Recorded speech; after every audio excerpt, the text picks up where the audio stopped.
Bom, há mais ou menos 13,7 bilhões de anos atrás, por um motivo desconhecido, muitos dizem que foi Deus, muitos dizem ser fruto de uma aleatoriedade, surgiu uma explosão chamada pelos cientistas de o Big Bang. Depois dessa explosão, tudo que nós conhecemos passou a existir. Todo o cosmo, as estrelas, o nosso planeta. Nesse planeta habitou pessoas que não estão mais entre nós, gênios, pessoas normais, e nesse exato momento está sendo habitado por todos nós. E é a partir daí que eu começo talvez um dos meus vídeos mais difíceis, onde eu vou estar contando toda a história da existência. Então vai se acomodando aí, que o vídeo já vai começar.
Bom, todos nós moramos nesse lugar aqui, no universo. Um lugar misterioso e talvez infinito. Nós somos muito burros e não somos capazes de entender o conceito de coisas como o infinito. Nós não sabemos nem se o infinito existe, nem o que tem além do universo. Tudo que nós sabemos é que ele é nossa casa. Mas como que em um céu infinito e escuro que é o universo, pode surgir nosso planeta? Um lugar tão completo e rico. Ninguém sabe o porquê e como que o nosso planeta existe, porém a gente sabe como ele se formou, e é o que eu vou te explicar agora. Há mais ou menos 4,6 bilhões de anos atrás existiu uma grande nuvem de poeira e gás, em uma enorme região do espaço. Esses pedaços de pedra espacial colidiram e se uniram pela força da gravidade, que atraiu os objetos entre si por meio da interação de suas massas. Quando os pequenos pedaços começaram a se unir por conta da gravidade, formaram uma nuvem de pedras espaciais que começou a girar.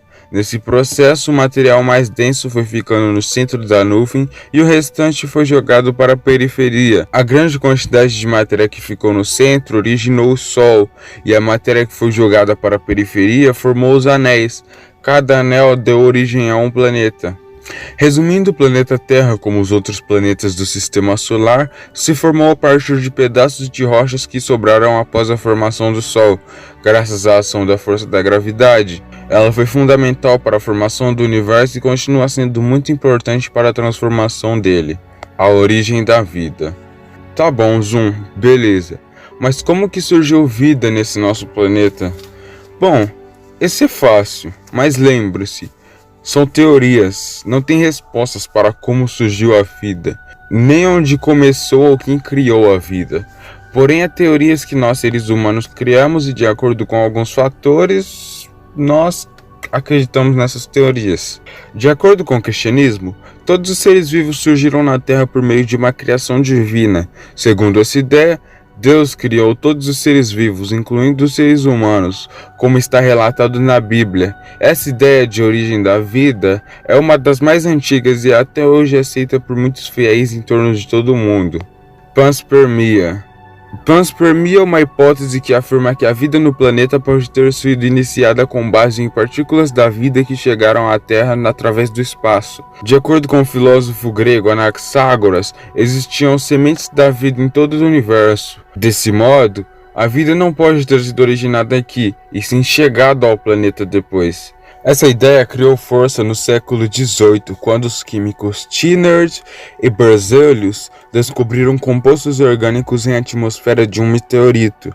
Em 1871, o físico William Thomson propôs que meteoros ou asteroides, ao colidirem com planetas que continham vida, poderiam ter sido ejetado rochas contendo seres vivos. Assim, rocha contendo vida podem ter trazido ou colaborado com a origem da vida aqui na Terra. A origem da vida no planeta Terra ocorreu primeiramente na água. Em um primeiro momento surgiram seres primitivos, tais como as bactérias, algas e micro-organismos, isso há cerca de 3,5 milhões de anos. Segundo várias teorias, a vida teria surgido a partir de um processo de evolução química, onde compostos inorgânicos combinaram-se originando moléculas orgânicas simples, açúcares, aminoácidos, bases nitrogenadas, ácido graxos e etc. Para imaginarmos como a vida surgiu em nosso planeta, precisamos recuar muito no tempo. Os primeiros ensaios sobre a origem da vida na Terra teriam começado há 3,5 bilhões de anos atrás, quando uma crosta terrestre começou a se formar com o esfriamento do nosso planeta. Esses animais anfíbios que viviam na água começaram a sair das águas, experimentar a terra firme, e depois de muitos anos eles evoluíram para répteis, que por conta dos pulmões podiam sair das águas para a terra firme. Esses seres começaram a explorar a superfície, a evoluir e criar várias espécies diferentes umas das outras, e é aí que surge nós, seres humanos. Atualmente, os cientistas acreditam que esses antropóides e a espécie humana tiveram um ancestral comum há cerca de 8 a 5 milhões de anos atrás. A evidência desse fato é a grande semelhança entre os humanos e os macacos antropóides, como os chimpanzés. A evolução da espécie humana foi iniciada há pelo menos 6 milhões de anos. Nesse período, uma população de primatas do noroeste da África se dividiu em duas linhagens que passaram a evoluir independentemente. O primeiro grupo permaneceu no ambiente da floresta tropical e originou os chimpanzés. O segundo grupo se adaptou a ambientes mais abertos, como as savanas africanas, dando origem ao Homo sapiens. Por isso, o continente africano é chamado de berço da humanidade, mas existem teorias que dizem que não. Mas enfim, eu não vou abordar elas aqui agora. E foram várias espécies até chegar no homem moderno que somos nós. O Homo sapiens é a denominação científica do homem moderno, sendo uma subespécie do Homo sapiens. A principal característica do homem moderno, comparado aos seus ancestrais, é o cérebro bem desenvolvido. Além disso, observa-se a capacidade de raciocínio, comunicação e inteligência pelo desenvolvimento do sistema nervoso. Homo sapiens, termo que deriva do latim homem sábio, a única espécie animal de primata bípede do gênero Homo ainda viva. A espécie surgiu há cerca de 350 mil anos na região leste da África e adquiriu o comportamento moderno há cerca de 50 mil anos. Entretanto, evidências arqueológicas publicadas em 2017 sugerem que a humanidade pode ter se espalhado por todo o continente africano ainda antes, há cerca de 300 mil anos atrás. Os membros dessa espécie têm um cérebro altamente desenvolvido, com inúmeras capacidades como o raciocínio abstrato, a linguagem, a introspecção e a resolução de problemas complexos. Essa capacidade mental, associada a um corpo ereto, possibilitou o uso dos braços para manipular objetos, fator que permitiu aos humanos a criação e a utilização de ferramentas para alterar o ambiente à sua volta mais do que qualquer outra espécie de ser vivo. Outros processos de pensamento de alto nível, como a autoconsciência, a racionalidade e a sapiência, são considerados características que definem uma pessoa moderna. Tá bom, Zoom, beleza. Mas como foi que surgiu toda a natureza, toda a flora? Bom, estudar as plantas primitivas não é fácil. Por não terem esqueletos ou algum tipo de carcaça dura, deixam muitos poucos fósseis para serem estudados. Esse fato leva os cientistas a acreditar que as plantas podem ter surgido muito antes do fóssil de vegetal mais antigo já encontrado, com 420 milhões de anos de idade. Pode ter surgido muito antes disso. De uma forma bem simples e didática, vamos lembrar de como as plantas apareceram no nosso planeta. Primeiro é preciso preciso entender que nada surge de um dia para o outro. Já se sabe que a Terra se formou há 4,6 bilhões de anos atrás, e há 3,5 bilhões de anos atrás apareceram no mar as primeiras formas de vida, micro-organismos simples como uma célula, por exemplo, chamados procariontes. Nessa época, o planeta era diferente. A atmosfera era composta por gás carbônico, metano, amonia e outros gases tóxicos para os humanos.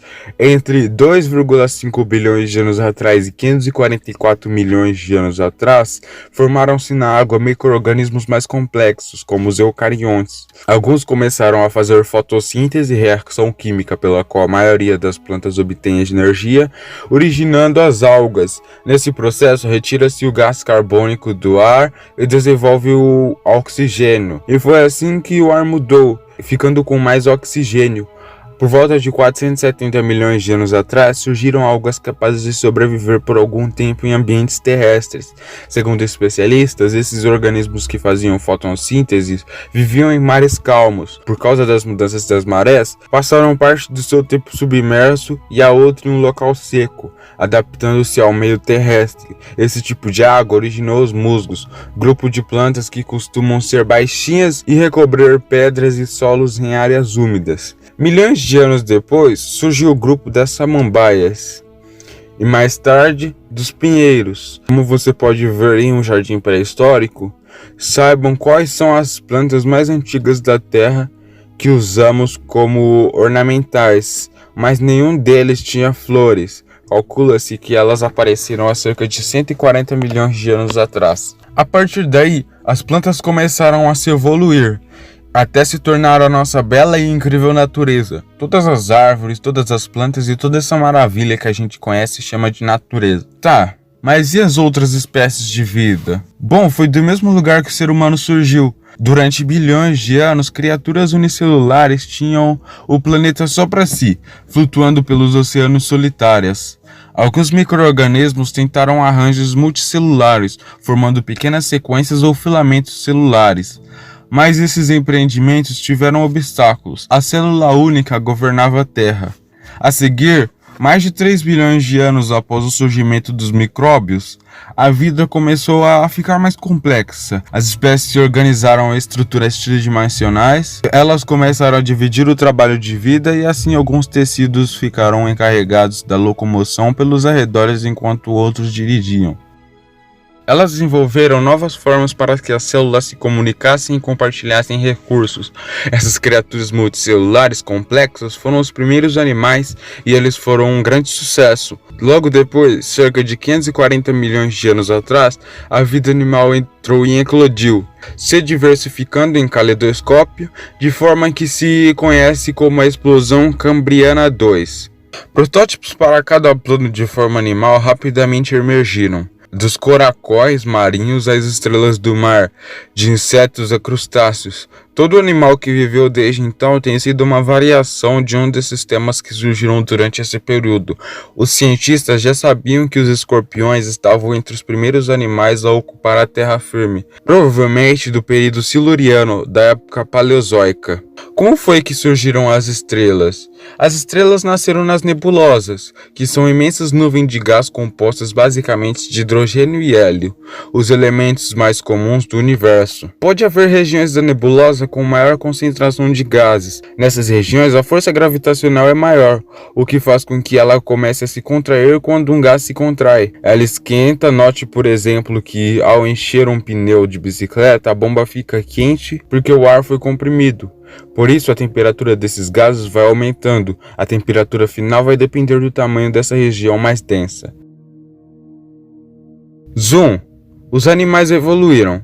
Nós, seres humanos, evoluímos também. Nós somos todos frutos do mesmo lugar. Mas por que nós, humanos, somos tão especiais assim comparado aos animais? Bom, uma coisa que todo mundo sabe é que os humanos evoluíram muito mais que os animais. Por isso que nós somos, entre aspas, especiais comparados a eles. Não que nós somos, mas de uma certa forma nós somos, e eu vou te explicar o porquê. Nós, seres humanos, temos consciência, que é sentimento ou conhecimento que permite o ser humano a vivenciar ou experimentar ou compreender aspectos da totalidade de seu mundo interior. Ou seja, se não fosse nossa consciência, nós não teríamos a capacidade de compreender o mundo à nossa volta e nem de fazer perguntas que são simples, como por exemplo, de onde nós viemos. Os animais não são capazes de se perguntar coisas tipo: por que nós existimos? Os animais não são capazes de se perguntar essas coisas. Nós só somos capazes de se perguntar essas coisas porque nós temos consciência. Enfim, é tipo o nosso computador pessoal dentro de nossas cabeças. Os animais também têm consciência, porém não é igual à consciência humana. A nossa consciência é que eu diria mais turbinada. Ela permite que nós possamos nos fazer perguntas, por exemplo, por que nós existimos? Mas por quê? Por que nós somos tão especiais assim? Por que nós tomamos consciência se o nosso cérebro é só um pedaço de carne? Bom, se você levar para um lado mais religioso, nossa consciência seria basicamente nossa alma. Tá, mas e o lado cientista? Bom, a ciência nunca foi capaz de compreender a consciência, nem o que gera ela. Porém, existem algumas teorias, como a de Roger Penrose, que é a mais aceita. Segundo ele, cada neurônio de nosso cérebro possui microtúbulos de proteína, e nesses microtúbulos passam informações quânticas, que segundo ele seria basicamente a nossa alma. E bom, hoje em dia nós estamos aqui, no presente. Nós criamos coisas incríveis, nós evoluímos de uma forma rápida, guerreamos, espalhamos ódio também, porém nós temos espalhados amor. Criamos famílias, produções cinematográficas incríveis, videoclipes incríveis e etc. É impressionante o quanto nós evoluímos e continuamos evoluindo. Então foi isso, né? Muito obrigado a todos e uma ótima existência para todos.